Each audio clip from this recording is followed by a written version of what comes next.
Galates, chapitre 1. Cette lettre vous est adressée par Paul, apôtre non par une autorité humaine, ni par l'intermédiaire d'un homme, mais par Jésus-Christ et par Dieu, le Père qui l'a ressuscité. Avec tous les frères et sœurs qui sont avec moi, je salue les églises de la Galatie. Que la grâce et la paix vous soient accordées par Dieu notre Père et par le Seigneur Jésus-Christ. Christ s'est offert lui-même en sacrifice pour expier nos péchés, afin de nous délivrer du monde présent dominé par le mal. Il a ainsi accompli la volonté de Dieu notre Père, à qui soit la gloire pour l'éternité. Amen. Je m'étonne de la rapidité avec laquelle vous abandonnez celui qui vous a appelé par la grâce de Christ pour vous tourner vers un autre évangile, comme s'il pouvait y avoir un autre évangile. Mais il y a des gens qui sèment le trouble parmi vous et qui veulent renverser l'évangile de Christ. Eh bien, si quelqu'un, même nous, même un ange du ciel, vous annonçait un évangile différent de celui nous avons, que nous vous avons annoncé, qu'il soit maudit. Je l'ai dit et je le répète maintenant. Si quelqu'un vous prêche un autre évangile que celui que vous avez reçu, qu'il soit maudit.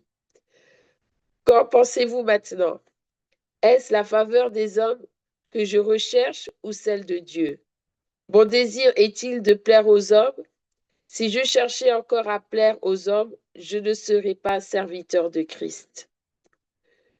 Je veux que vous le sachiez, frères et sœurs, l'évangile que je vous ai annoncé n'est pas le fruit d'une pensée humaine, car je ne l'ai reçu d'aucun homme.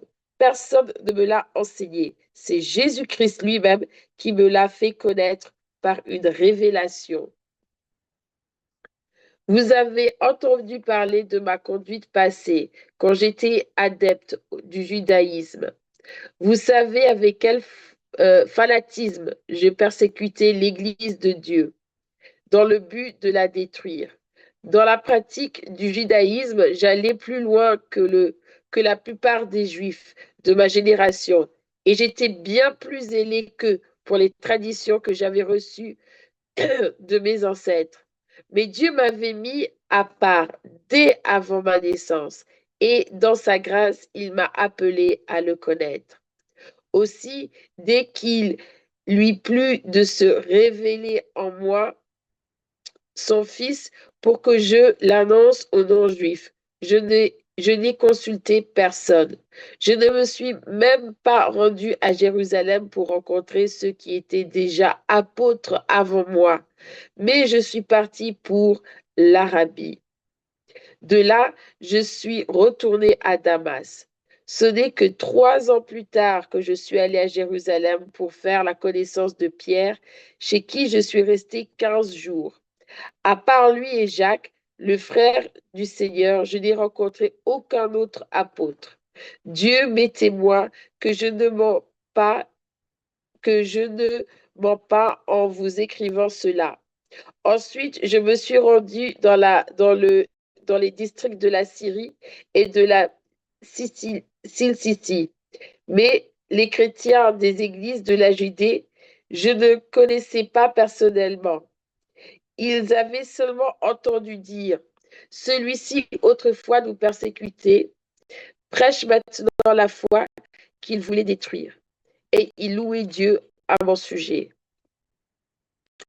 Ce n'est que 14 ans plus tard que Galates chapitre 2. Ce n'est que 14 ans plus tard que je suis remonté à Jérusalem en compagnie de Barnabas. J'avais aussi emmené Tite avec moi. J'ai fait ce voyage pour obéir à une révélation divine. J'y ai exposé l'évangile que j'annonce parmi les non-juifs. Je l'ai exposé dans un entretien particulier à ceux qui sont les plus considérés, car je ne voulais pas que tout mon travail passé et futur soit compromis. Or, Tite, mon compagnon, était d'origine païenne. Eh bien, on ne l'a même pas obligés à se soumettre au rite de la circoncision. Et cela malgré la présence de faux frères, des intrus qui s'étaient infiltrés dans nos rangs pour espionner la liberté dont nous jouissions dans notre union avec Jésus-Christ. Ils voulaient faire de nous des esclaves, mais nous ne leur avons pas cédé. Un seul instant ni fait la moindre concession afin que la vérité de l'Évangile soit maintenant pour vous, soit maintenue pour vous. Quelle a été à cet égard l'attitude des personnes les plus considérées? En fait, ce qu'elles étaient alors m'importe peu, car Dieu ne fait pas de favoritisme. Eh bien, ces personnes-là ne m'ont pas imposé d'autres directives. Au contraire, ils ont constaté que Dieu m'avait confié la charge d'annoncer l'Évangile aux non-juifs comme à Pierre, celle de l'annoncer aux juifs. Car celui qui a agi en Pierre pour qu'il soit l'apôtre des Juifs a aussi agi en moi pour que je sois celui des non-juifs. Ainsi, Jacques, Pierre et Jean, qui sont considérés comme colonnes de l'Église, ont reconnu que Dieu, dans sa grâce, m'avait confié cette tâche particulière. C'est pourquoi ils nous ont serrés là-bas, à Barnabas et à moi, en signe d'accord et de communion. Et nous avons convenu ensemble que nous irions, nous, vers les peuples païens, tandis que eux se consacreraient aux Juifs. Ils nous ont seulement demandé de nous souvenir des pauvres, ce que j'ai bien pris soin de faire. Mais lorsque Pierre est venu à Antioche, je me suis opposé ouvertement à lui car il avait tort. En effet, avant l'arrivée de quelques personnes de l'entourage de Jacques, il prenait part au repas commun avec les croyants non juifs. Mais après leur venue, il s'est esquivé et s'est tenu à l'écart parce qu'il craignait les croyants d'origine juive. Comme lui, les autres chrétiens d'origine juive se sont mis eux aussi à cacher leurs véritables convictions, au point que Barnabas lui-même s'est laissé entraîner par leur dissimulation. Mais quand j'ai vu qu'ils ne marchaient pas droit selon la vérité de l'Évangile, j'ai dit à Pierre devant tous les frères, toi qui es juif, tu vis comme un croyant d'origine païenne et non comme un juif. Comment peux-tu vouloir obliger les frères et sœurs d'origine païenne à vivre comme des juifs? Nous qui sommes juifs de naissance, nous ne faisons pas partie de ces pécheurs que sont les païens. Cependant, nous avons compris qu'on est déclaré juste devant Dieu, non parce qu'on a accompli les œuvres que commande la loi, mais uniquement par la foi en Jésus-Christ. C'est pourquoi nous avons aussi placé notre confiance en Jésus-Christ pour être déclarés justes par la foi, et non parce que nous aurions accompli ce que la loi ordonne, car personne ne sera déclaré juste devant Dieu parce qu'il aura accompli ce qu'ordonne la loi. Mais si, en cherchant à être déclarés justes dans l'union avec Christ, nous avons montré par là même que nous étions des pécheurs comme les païens, cela signifie-t-il que Christ est complice du péché? Loin de là. Car si je remets en vigueur le régime de la loi que j'ai abandonné, alors je me place moi-même dans la situation d'un homme qui transgresse la loi. Car c'est par la loi que je suis mort au régime de la loi, afin de vivre pour Dieu. En effet, je suis crucifié avec Christ. Ce n'est plus moi qui vis, c'est Christ qui vit en moi. Ma vie en tant qu'homme, je la vis maintenant dans la foi au Fils de Dieu qui, par amour pour moi, s'est livré à la mort à ma place. Ainsi, je ne rejette pas la grâce de Dieu, car si c'est l'obéissance à la loi qui permet d'être déclaré juste, alors Christ est mort pour rien. Galates chapitre 3. Ô Galates insensés, qui vous a envoûté ainsi? Pourtant, la mort de Jésus-Christ sur la croix a été clairement dépeinte à vos yeux. Je ne vous poserai qu'une seule question. À quel titre avez-vous reçu le Saint-Esprit? Est-ce parce que vous aviez accompli Est-ce que parce que vous avez accompli la loi ou parce que vous avez accueilli avec la foi l'évangile que vous avez entendu? Manquez-vous à ce point d'intelligence? Après avoir commencé par l'Esprit de Dieu, est-ce en comptant sur les ressources de l'homme livré à lui-même que vous allez parvenir à la perfection? Avez-vous fait tant d'expériences pour rien? Si encore c'était pour rien. Voyons, lorsque Dieu vous donne son esprit et qu'il accomplit parmi vous des miracles, le fait-il parce que vous obéissez à la loi ou parce que vous accueillez avec foi l'évangile que vous avez entendu à la manière d'Abraham, dont l'Écriture déclare, il a eu confiance en Dieu et Dieu, en portant sa foi à son crédit, l'a déclaré juste. Comprenez-le donc, seuls ceux qui placent leur confiance en Dieu sont les fils et les filles d'Abraham. En fait, l'Écriture prévoyait que Dieu déclarerait les non-juifs justes s'ils avaient la foi. C'est pourquoi elle a annoncé par avance cette bonne nouvelle à Abraham. Tu seras une source de bénédiction pour tous les peuples. Ainsi, tous ceux qui font confiance à Dieu, comme Abraham lui a fait confiance, ont part à la bénédiction avec lui. En effet, ceux qui comptent sur leur obéissance à la loi tombent sous le coup de la malédiction, car il est écrit, maudit soit l'homme qui n'obéit pas continuellement à tout ce qui est écrit dans le livre de la loi.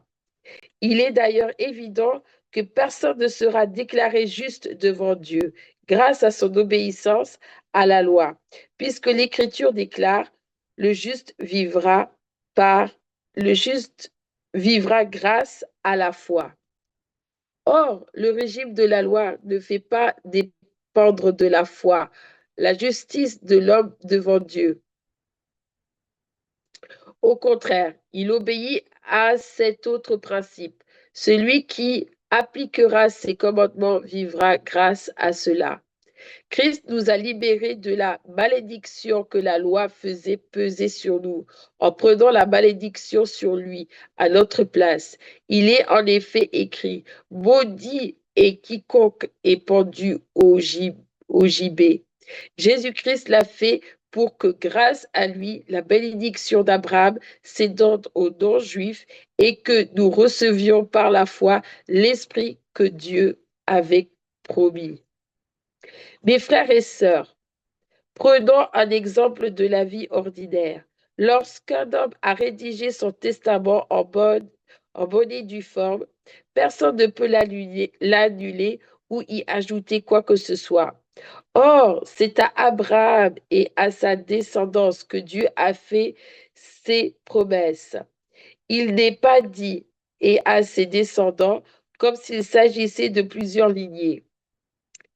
À ta descendance ne désigne qu'une seule descendance et c'est Christ. Eh bien, je dis ceci, une alliance a été conclue par Dieu en bonne et due forme, à la manière d'un testament. La loi est survenue 430 ans plus tard. Elle ne peut donc pas annuler cette alliance et réduire par là même la promesse à néant.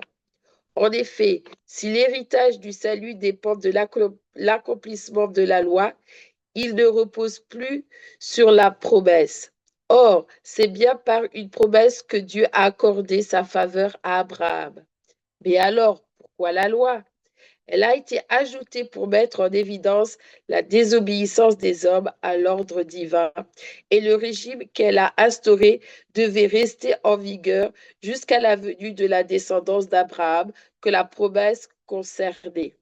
Cette loi a été promulguée par l'intermédiaire d'anges et par le moyen d'un médiateur, Moïse. Or, s'il y a eu un médiateur, c'est qu'il y avait plus d'une partie en cause. Mais pour la promesse, Dieu seul est en cause. La loi irait-elle donc à l'encontre des promesses divines? Certainement pas. Ah, sans doute, si nous avions reçu une loi qui puisse procurer la vie aux hommes, alors nous pourrions obtenir d'être déclarés justes par Dieu sur la base de cette loi. Mais voici le verdict de l'Écriture. L'humanité entière se trouve prisonnière de sa culpabilité devant Dieu, afin que le don promis par Dieu soit accordé aux croyants au moyen de leur foi en Jésus-Christ. Avant que ce soit instauré le régime de la foi, nous étions emprisonnés par la loi et sous sa surveillance dans l'attente du régime de la foi qui devait être révélé. Ainsi, la loi a été comme un gardien, chargé de nous conduire à Christ pour que nous soyons déclarés justes devant Dieu par la foi. Mais depuis que le régime de la foi a été instauré, nous ne sommes plus soumis à ce gardien. Car par la foi en Jésus-Christ, vous êtes tous fils et filles de Dieu. Car vous tous qui avez été baptisés pour Christ, vous vous êtes revêtus de Christ. Il n'y a plus ni juif, ni non-juif. Il n'y a plus ni esclave, ni homme libre. Il n'y a plus ni homme, ni femme. Unis à Jésus-Christ, vous êtes tous un. Si vous lui appartenez, vous êtes la descendance d'Abraham et donc aussi les héritiers des biens que Dieu a promis à Abraham. Galates chapitre 4. Voici ce que je veux dire. Aussi longtemps que l'héritier est un enfant, il ne se distingue en rien d'un esclave, bien qu'il soit le propriétaire de tout le patrimoine. Il reste soumis à l'autorité de tuteur et d'intendant jusqu'au terme fixé par son père. Nous aussi, lorsque nous étions des enfants, nous étions de même asservis aux principes élémentaires qui régissent la vie dans ce monde. Mais lorsque le moment fixé par Dieu est arrivé, il a envoyé son Fils, né d'une femme et placé par sa naissance sous le régime de la loi, pour libérer ceux qui étaient soumis à ce régime. Il nous a ainsi permis d'être adoptés par Dieu comme ses fils et filles et ses filles. Puisque vous êtes bien ses fils et filles, Dieu a envoyé dans notre cœur l'esprit de son Fils qui crie Abba, c'est-à-dire Père. Ainsi donc, tu n'es plus esclave, mais fils ou fille. Et puisque tu es fils ou fille, tu es héritier des biens promis grâce à Dieu. Mais autrefois, vous ne connaissiez pas Dieu. C'est pourquoi vous serviez comme des esclaves des divinités qui, en réalité, ne sont pas des dieux. À présent, vous connaissez Dieu, bien plus. Dieu vous a reconnu comme sien. Comment se peut-il alors que vous retourniez à ces principes élémentaires sans pouvoir ni valeur pour en devenir à nouveau les esclaves? Vous observez les jours spéciaux, les nouvelles lunes, certaines saisons et certaines années. Ah, je crains fort que toute la peine que je me suis donnée pour vous ait été inutile. Mes frères et sœurs, je vous en la liberté de Christ. Mes frères et sœurs, je vous en supplie, devenez comme moi. Ne me suis-je pas moi-même rendu semblable à vous? Vous ne m'avez causé aucun tort. Vous vous en souvenez, n'est-ce pas? C'est une maladie qui m'a donné l'occasion de vous annoncer l'Évangile pour la première fois. Vous auriez pu être tenté de me mépriser ou de me repousser à cause de mon infirmité, mais vous ne l'avez pas fait. Au contraire, vous m'avez accueilli comme si j'avais été un ange de Dieu ou même Jésus-Christ en personne. Qu'est devenu votre bonheur d'alors? Car je l'atteste, si la chose avait été possible, vous vous seriez arraché les yeux pour me les donner. Suis-je donc maintenant devenu votre ennemi parce que je vous dis la vérité? Croyez-moi, ces gens-là déploient un grand zèle autour de vous, mais leurs intentions ne sont pas bonnes. Ils veulent vous détacher de moi pour que vous soyez zélés pour eux. C'est très beau de faire preuve de zèle pour une bonne cause, pourvu que ce soit de manière constante et non seulement lorsque je suis parmi vous, mes enfants pour qui j'endure une fois encore les douleurs de l'enfantement jusqu'à ce que Christ soit formé en vous. Je voudrais tellement être au milieu de vous en ce moment et vous parler sur un autre ton, car je ne sais plus que penser à votre sujet. Dites-moi, vous qui voulez vivre sous le régime de la loi, ne comprenez-vous pas ce que déclare la loi? Il y est écrit qu'Abraham a eu deux fils, l'un d'une esclave et l'autre d'une femme libre. Le fils de l'esclave a été conçu de manière purement humaine, alors que le fils de la femme libre a été donné à Abraham en vertu d'une promesse divine. Il y a là une analogie. Ces deux femmes représentaient deux alliances. L'une de ces alliances conclues sur le mont Sinaï donne naissance à des enfants esclaves. C'est Agar qui la représente. Certes, cette Agar, mont Sinaï, est en Arabie, mais elle correspond à la Jérusalem actuelle car celle-ci vit dans l'esclavage avec tous ses enfants. Mais la Jérusalem d'en haut est libre. C'est elle qui est notre mère, car il est écrit, réjouis-toi, femme stérile, toi qui n'as pas enfanté, pousse des cris de joie, toi qui ignores les douleurs de l'enfantement, car les enfants de la délaissée seront plus nombreux que ceux de la femme mariée. Or, vous, frères et sœurs, vous êtes les enfants de la promesse comme Isaac. Mais autrefois, le Fils conçu de manière simplement humaine persécutait le Fils né par l'intervention de l'Esprit, et il en est de même aujourd'hui. Or, que dit l'Écriture? Renvoie l'esclave avec son fils, car le fils de l'esclave n'aura aucune part à l'héritage avec le fils de la femme libre. Ainsi, mes frères et sœurs, nous ne sommes pas les enfants d'une esclave, mais de la femme libre. Galates chapitre 5. Christ nous a rendus libres pour que nous connaissions la vraie liberté. C'est pourquoi tenez bon et ne vous mettez pas à nouveau sous le joug de l'esclavage. Moi, Paul, je vous le déclare. Si vous vous faites circoncire, Christ ne vous sera plus d'aucune utilité. Et je l'affirme une fois encore, tout homme qui se fait circoncire est tenu d'accomplir la loi tout entière. Vous qui cherchez à être déclarés justes par Dieu en accomplissant la loi, vous êtes séparés de Christ. Vous n'êtes plus sous le régime de la grâce. Quant à nous, notre espérance, c'est d'être déclarés justes devant Dieu au moyen de la foi. Telle est la ferme attente que Christ fait naître en nous. Car pour ceux qui sont unis à Jésus-Christ, ce qui importe, ce n'est pas d'être circoncis ou incirconcis, c'est d'avoir la foi, une foi qui agit par amour. Vous courriez si bien qui vous a détourné de l'obéissance à la vérité. Une telle influence ne vient en tout cas pas celui qui vous a appelé.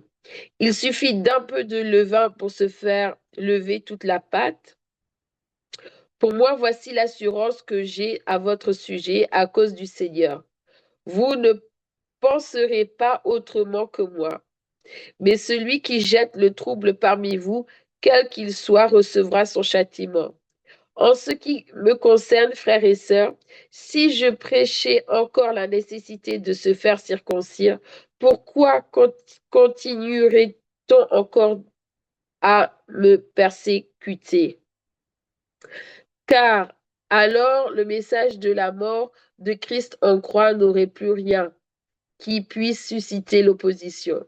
Ah, qu'ils se multiplient donc complètement, ceux qui sèment le désordre parmi vous. Oui, mes frères et sœurs, vous avez été appelés à la liberté. Seulement, ne faites pas de cette liberté un prétexte pour vivre comme des hommes livrés à eux-mêmes.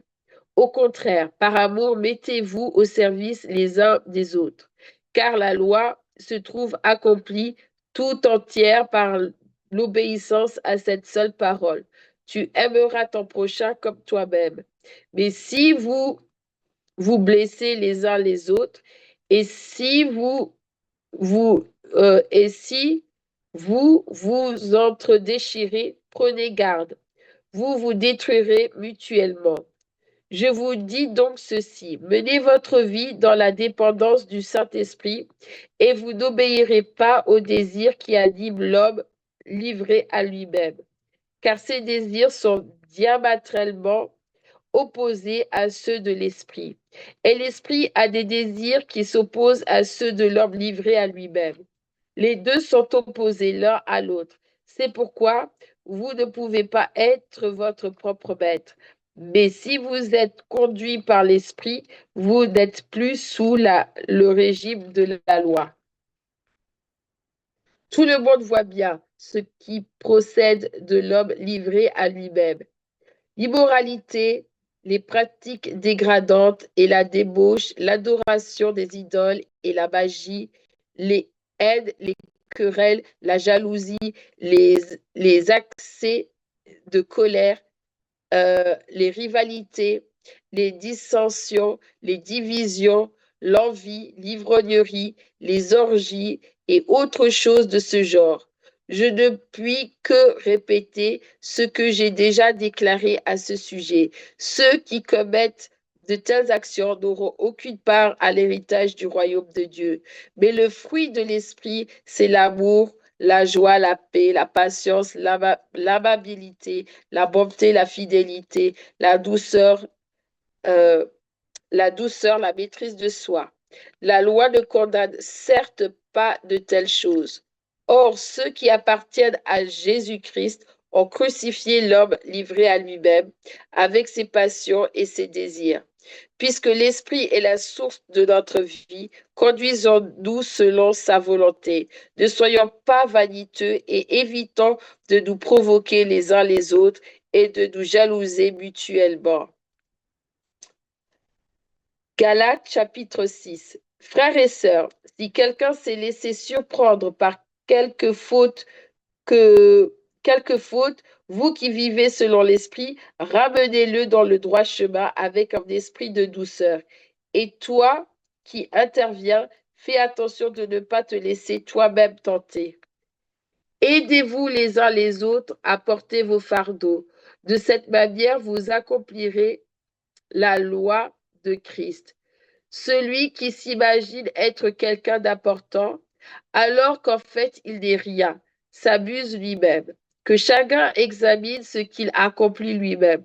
S'il y découvre quelque aspect louable, alors il pourra en éprouver de la fierté par rapport à lui-même et non par comparaison avec les autres, car chacun aura à répondre pour lui-même de ses propres actions. Que celui à qui l'on enseigne la parole donne une part de toutes ses biens à celui qui l'enseigne. Ne vous faites pas d'illusions. Dieu ne laisse pas traiter avec mépris. On récolte ce que l'on a semé. Celui qui sème pour satisfaire ses propres désirs d'homme, livré à lui-même, récoltera ce que produit cet homme, c'est-à-dire la corruption. Mais celui qui sème pour l'esprit moissonnera ce que produit l'esprit, la vie éternelle. Faisons le bien, sans nous laisser gagner par le découragement, car si nous ne relâchons pas nos efforts, nous récolterons au bon moment. Ainsi donc, tant que nous en avons l'occasion, faisons du bien à tout le monde, et en premier lieu à ceux qui appartiennent à la famille des croyants. Vous remarquerez ces grandes lettres. C'est bien de ma propre main que je vous écris.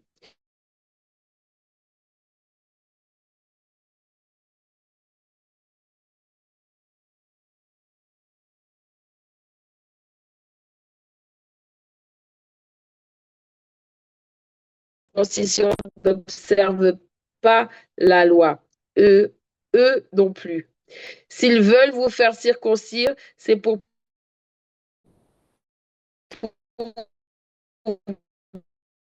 pouvoir se vanter de vous avoir apposé cette marque dans votre corps. En ce qui me concerne, que dans la mort de notre Seigneur, le monde dominé que moi je l'ai été pour ce monde. Peu importe.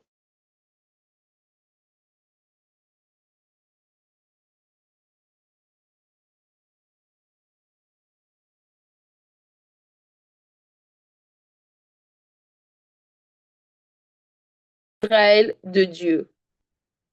Désormais que personne ne me cause plus de peine, car je porte sur mon corps les cicatrices des blessures que j'ai reçues pour la cause de Jésus. Chers frères et sœurs, que la grâce de notre Seigneur Jésus-Christ soit avec vous tous. Amen.